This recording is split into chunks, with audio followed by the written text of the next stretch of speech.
श्री वैभवलक्ष्मी मातेची संपूर्ण व्रताची कथा। एक आटपाट नगर होते। पूर्वी तेथील लोक शेजाऱ्यांशी प्रेमाने वागत बोलत होते, गुण्यागोविंदाने एकत्र राहत होते।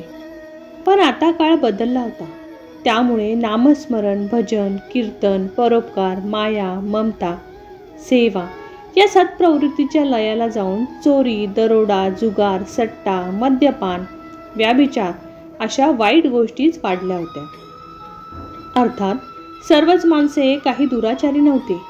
नगरामध्ये काही चांगली माणसेही होती। त्याच गावात कमलिनी पतीसह राहत होती। दोघेही धार्मिक, सत्प्रवृत्त, शांत, सुखी व संतुष्ट होते। कमलिनी संसारात सुखी होती, पण काळाला ते मान्य नसावे। तिच्या भाग्यात भोगही लिहिलेले होते। तिच्या नवऱ्याला वाईट मित्रांची संगत लागली। आपणही एका रात्रीत कोट्याधीश व्हावं अशी स्वप्ने तो पाहू लागला। त्यासाठी नको त्या व्यवसायात पडून तो कोट्याधीश होण्याऐवजी भिक्षाधीश झाला। रस्त्यावर भीक मागण्याची पाळी त्याच्यावर आली। अफू, चरस, गांजा यांना तो बळी पडला। दुराचारी मित्रांच्या सहवासाने तो सट्टा, रेस, जुगार खेळू लागला। त्यात त्याने स्वतःजवळच्या सर्व पैशांबरोबर कमलिनीचे दागिनेही घालवले। कमलिनी सुसंस्कृत, सुशील आणि सुस्वभावी स्त्री होती। तिला आपल्या व नवऱ्याच्या वागणुकीचं वाईट वाटत होते। दुःखानंतर सुख येतच हा सिद्धांत तिला माहीत असल्यामुळे हे सगळे हाल सहन करतानाही परमेश्वरावर श्रद्धा आणि विश्वास ठेवून ती ईश्वर भक्ती करीत होती। एके दिवशी दुपारी ती घरी विचार करीत बसली होती।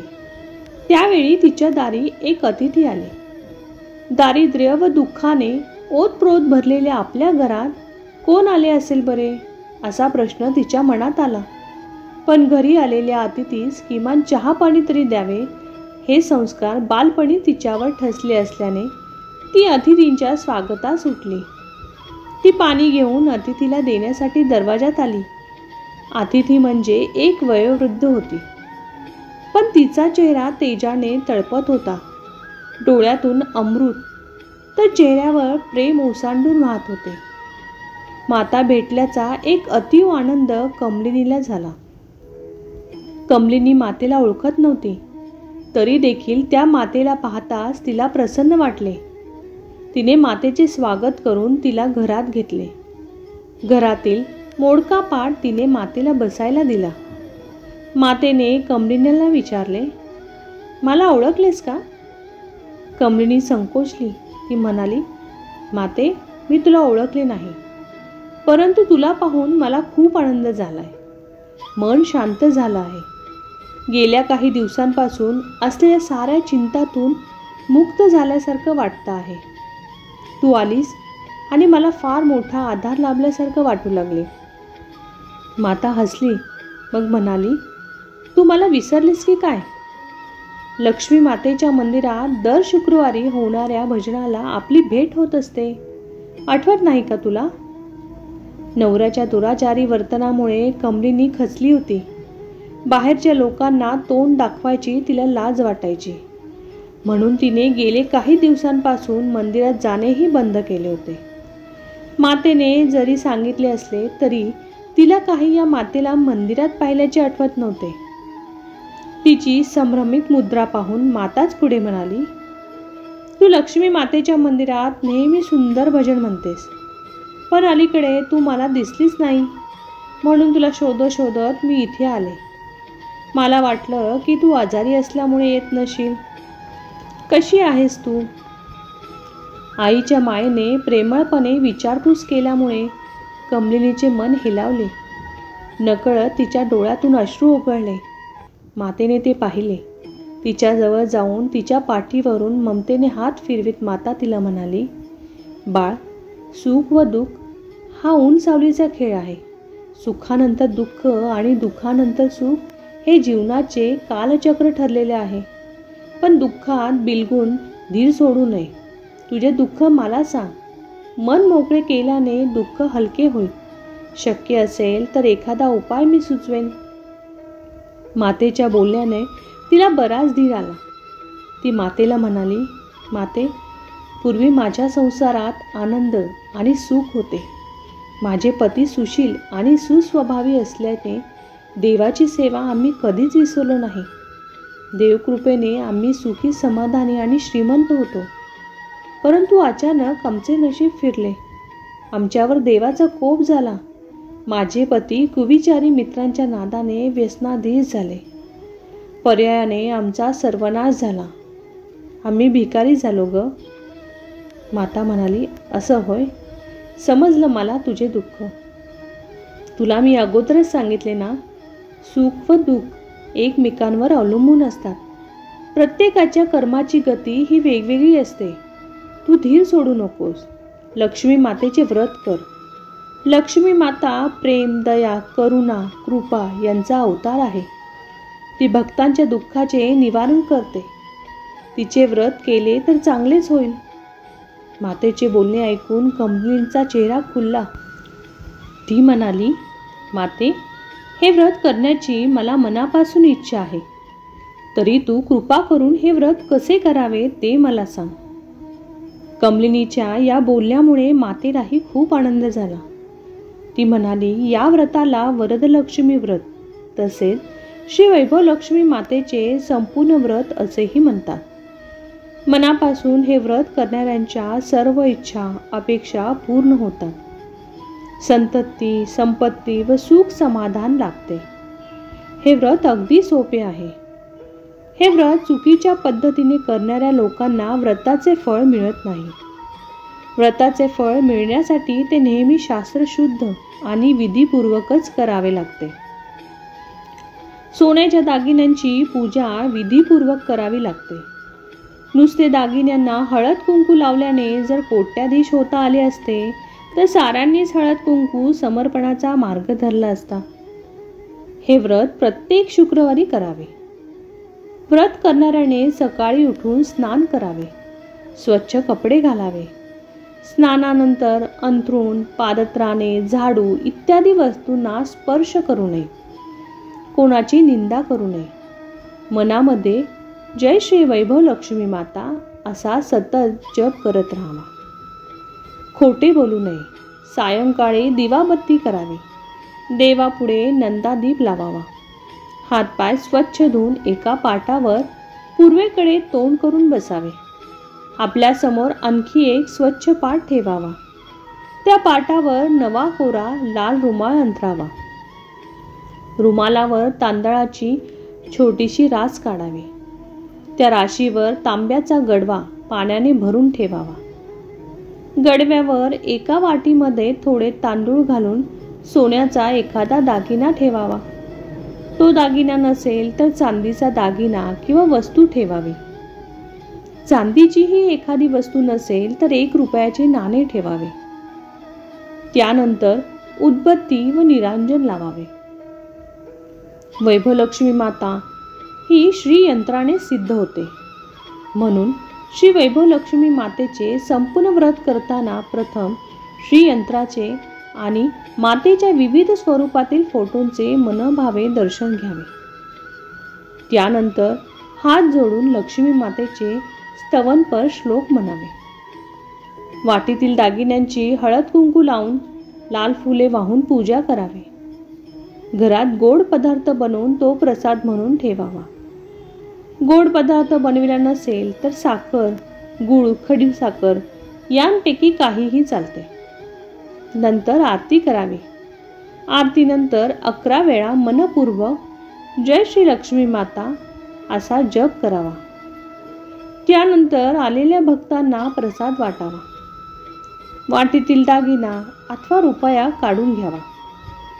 गडव्यातील पाणी तुळशीत ओतावे.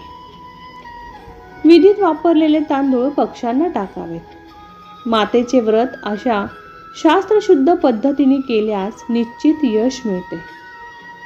या व्रतामुळे दुःख, हाल अपेष्टा संपतात. संपत्ती, संतती प्राप्त होते. त्याचप्रमाणे सौभाग्यवतींचे सौभाग्य अखंड राहते. कुमारिकांच्या इच्छा या सर्व पूर्ण होतात. मातेने सांगितलेल्या व्रताची शास्त्रशुद्ध पद्धत ऐकून कमलिनीला आनंद झाला. ती मातेला म्हणाली, माते, तू सांगितलेले हे व्रत मी याच पद्धतीने करेन, परंतु हे व्रत किती वेळा करावे, या व्रताचे उद्यापन कसे करावे हे ऐकण्यास मी उत्सुक आहे. तरी कृपा करून तू मला ते सांग. मातेला कमलिनीचे कौतुक वाटले. ती सांगू लागली, व्रत चुकीच्या पद्धतीने आणि कसेही करण्यात काहीच अर्थ नसतो. हे व्रत 11 किंवा 21 शुक्रवारी ओळीने करावे. व्रताच्या शेवटच्या शुक्रवारी उद्यापन देखील शास्त्रोक्त पद्धतीनेच करावे. प्रत्येक शुक्रवारी आपण जशी पूजा करतो तशीच पूजा शेवटच्या शुक्रवारी करून नारळ ओवाळावा. उद्यापनाच्या दिवशी साखर भात किंवा खीर यांसारख्या गोड पदार्थ प्रसादासाठी करावा. नंतर प्रसादाबरोबर 7 किंवा 11 सुवासिनींना वा कुमारिकांना हळद कुंकू लावून श्री वैभवलक्ष्मी माता व्रताची एक पुस्तिका भेट म्हणून द्यावी. सर्वात शेवटी श्री लक्ष्मी मातेच्या फोटोला वंदन करून, हे माते, मी मनपूर्वक तुझे व्रत केले आहे. आम्हा सर्वांचे कल्याण कर. माझ्या सर्व चांगल्या इच्छा पूर्ण कर. गरिबांना संपत्ती आणि पुत्रिकांना पुत्र दे. सौभाग्याचे कायम रक्षण कर. कुमारिकांच्या इच्छा पूर्ण कर.